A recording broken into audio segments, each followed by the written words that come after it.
ओम सर्वमंगल मांगल्ये शिवे सर्वार्थ साधिके शरण्ये त्र्यंबके गौरी नारायणि नमोस्तुते शरणागत दीनार्थ परित्राण परायणे सर्वशार्थ हरे देवी नारायणि नमोस्तुते। नमस्कार, स्वागत है आपका हमारे इस खास कार्यक्रम आचार्य वाणी चैनल के माध्यम से।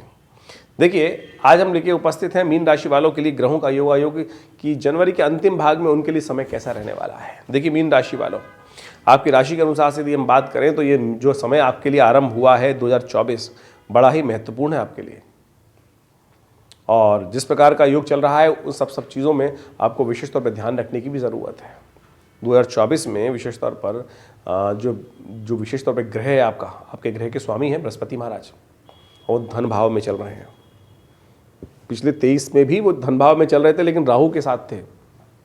अब राहु वहाँ से निवृत्त होकर पीछे आ गए हैं, लग्न में आ गए हैं, आपकी राशि में आ गए हैं, लेकिन बृहस्पति को उन्होंने मुक्त कर दिया है। और बृहस्पति की मुक्ति के कारण से क्या हुआ है कि आपके लिए लाभ, स्थिति, प्रशस्त विशेष तौर पर बहुत बन गई। सफलता के योग बहुत अच्छे से इस वर्ष आपको देखते हुए मिलेंगे।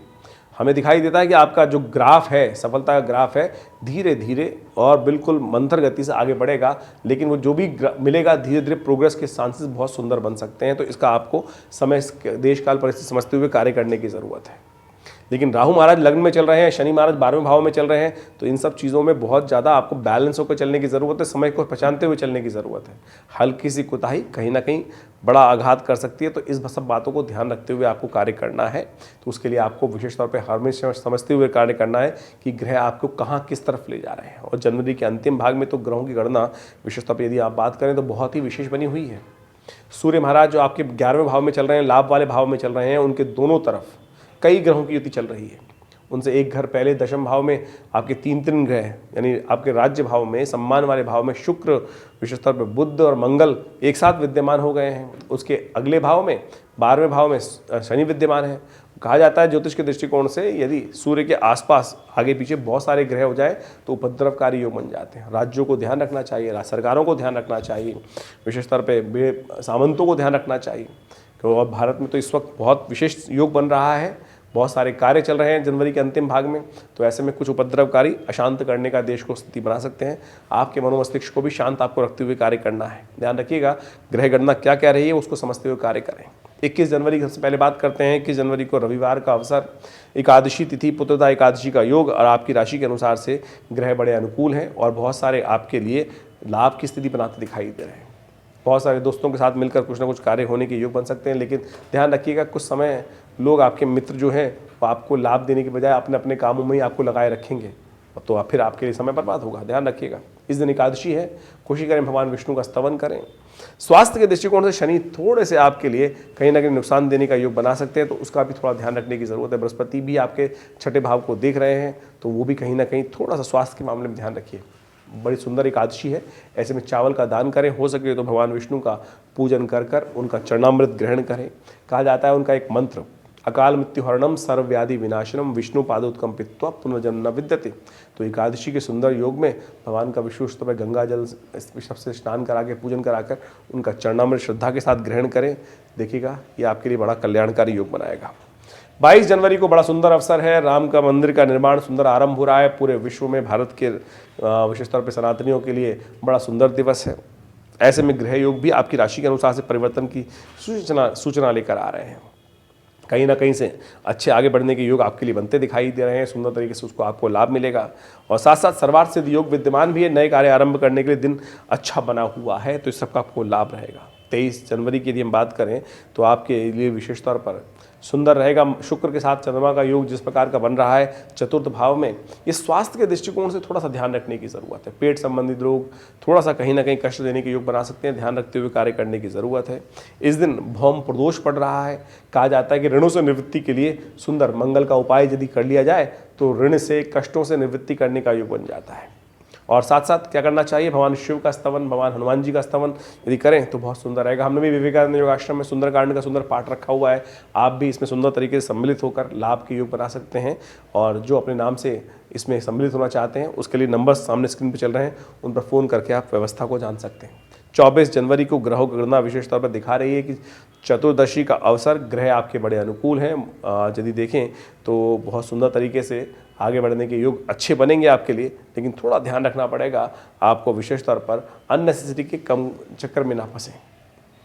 धीरे धीरे होगा सब कुछ, बहुत जल्दी आदि करने से, बहुत ना के चक्कर में फंसे रहने से कहीं ना कहीं कष्ट हो सकता है। तो इसलिए जो भी कार्य कर रहे हैं विचार करके, सोच विचार करके ही कदम आगे बढ़ाने का प्रयास करें।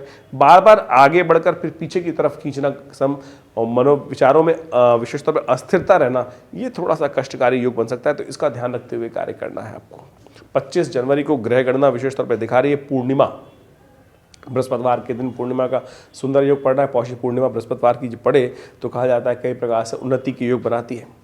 और ग्रहों का योग भी थोड़ा सा आपके लिए अच्छा रहेगा, प्रशस्त करता दिखाई दे रहा है। और आपके कार्यों में जो कोई विघ्न उपस्थित करने का प्रयास करेगा तो वो भी कहीं ना कहीं शांत होने का योग बनेगा। चिंता ना करिए। सत्यव्रत इस दिन रहेगा। बहुत सारे लोग सत्यव्रत के बारे में जानना चाहते हैं कि सत्यव्रत कब रहेगा। तो 25 तारीख को ही सत्यव्रत है, 25 तारीख को ही पूर्णिमा है और 25 तारीख को ही माघ स्नान भी आरंभ हो रहा है। तो इन सब का लाभ आप ले सकते हैं। 26 जनवरी के दिन ग्रहों का योगायोग आपकी राशि के अनुसार से यदि हम बात करें तो ग्रह दिखाते हैं आपके लिए आगे बढ़ने के योग। ग्रह दिखाते हैं कि दिन अच्छा रहेगा, आनंददायक रहेगा, आनंद का वातावरण रह सकता है। धीरे धीरे आपके लिए आगे बढ़ने के योग बनेंगे। सुंदर गौ पूजा करें उस दिन, सुंदर तरीके से गौ का आशीर्वाद लें, कल्याण होगा। माघ का महीना आरंभ हो रहा है इस दिन। कहा जाता है कि माघ के महीने में विशेष तौर पर भगवान शिव का ध्यान करते हुए उनका यदि पूजन कर लिया जाए और साथ साथ उनको नित्य प्रति यदि एक बिलपत्र, अखंड बिलपत्र, जिसको खंडित ना हो, टूटा फूटा ना हो, कटा फटा ना हो, कहा जाता है अखंडैव बिल्वपत्र च पूजये शिव शंकरम कोटि कन्या महादानम बिल्वपत्रम शिवार्पणम। तो जो ऐसे में पूरे माघ के महीने में जल्दी स्नान, सुबह उठकर स्नान कर फिर भगवान को ये अर्पित करें तो उनके समस्त प्रकार के दोष दूर होते हैं और कष्टों से निवृत्ति का योग बनता है। तो पूरे माघ के महीने में ये सुंदर चीज़ों में आप लाभ ले सकते हैं। काशी के संबंध में तो बहुत सुंदर योग बनता है। ऐसे में कहा जाता है कि प्रयागे माघ मासी च बिल्वपत्रम शिवार्पणम। जो माघ के महीने में विशेष तौर पर काशी में विश्वनाथ जी के मंदिर का दर्शन करते हुए पूरे महीने उनका इस प्रकार से पूजन करें तो विशेष तौर पर सुंदर तरीके से उनके समस्त कष्टों को दूर करने का योग बन जाता है। 27 और 28 तारीख को ग्रह गणना विशेष तौर पर एक विशेष योग बना रही है। ध्यान रखिएगा आप सब लोग। एक तो सबसे पहले ये ध्यान रखें 27 और 28 तारीख को मूल नक्षत्र विद्यमान है अश्लेषा और मघा। ये 2 दिन रहेंगे और इन दिनों जो जातक जन्म लेंगे उनके मूल शांति अवश्य उनके माता पिता को करानी चाहिए। और ग्रहों का योगायोग यदि हम बात करें मीन राशि वालों के लिए तो सुंदर है, आगे बढ़ने के योग बनेंगे। चंद्रमा के साथ बृहस्पति का संबंध बनके जो तैयार है ये आपके लिए थोड़ा स्वास्थ्य के मामले में नेगेटिव रहेगा, लेकिन विशेष तौर पर धन आगमन की सूचना अवश्य देता है, लाभ की सूचना अवश्य देता है। तो बैलेंस होकर काम करने की ज़रूरत है। तो थोड़ा ध्यान रखते हुए कार्य करेंगे, बस जो धन आ रहा है वो कहीं नुकसान की तरफ ना जाए, तब सुंदर आपके लिए योग बन सकते हैं। ध्यान रखिएगा शनिवार का अवसर है तो ऐसे में विशेष तौर पर शनि के निमित्त उड़द का दान करें, हनुमान जी का पूजन करें, आपके लिए शुभ योग बनेंगे।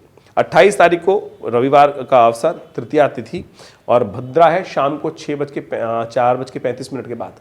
तो 4:35 के बाद नए कार्यों से करने से बचना चाहिए और ग्रहों की सूचना आपके लिए अनुकूल रहेगी, सुंदर रहेगी। यदि हम बात करें 28 और 29 दोनों के लिए विशेष तौर पे बृहस्पति का साथ चंद्रमा का संबंध बन रहा है आपकी राशि में, जो द्वितीय भाव से छठे भाव के बीच में बन रहा है, ये आपके लिए अच्छा दिखाता है। लेकिन कोई ना कोई कॉम्पिटिटर अननेसेसरी आपके जुम्मे विशेष तौर पर आपके जिम्मे अननेसेसरी खर्चा डाल सकता है। तो आपके लोग जो आपके साथ काम करते हैं उन पर भी ध्यान रखते हुए कार्य करने की ज़रूरत है।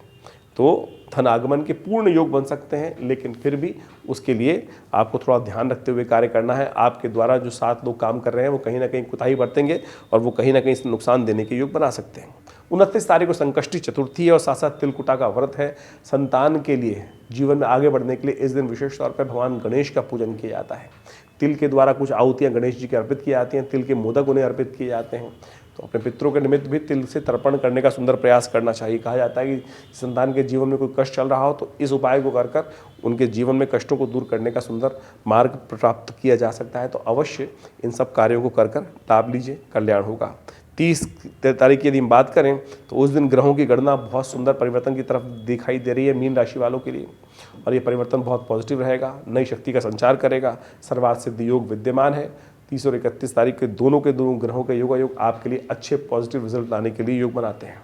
और हमारा विवेकानंद योगाश्रम संस्थान जो है पिछले करीब करीब 50 सालों से सुंदर तरीके से भारतीय संस्कृति के उत्थान के लिए कार्य कर रहा है। दिल्ली में विवेकानंद योग आश्रम जो है ये जमुना पार लक्ष्मी नगर में स्थित है और वहाँ एक बहुत बड़ा 100 बेड का हॉस्पिटल भी चलता है और आप सब भी विवेकानंद योग प्राकृतिक चिकित्सा आयुर्वेद के संस्थान में लाभ ले सकते हैं। बहुत सारे कार्य यहाँ पर विशेष तौर पर स्वास्थ्य के दृष्टिकोण से भी करते हैं। इसके साथ गौशाला का सुंदर कार्यक्रम, गौशाला गौ सेवा का सुंदर कार्यक्रम रहता है।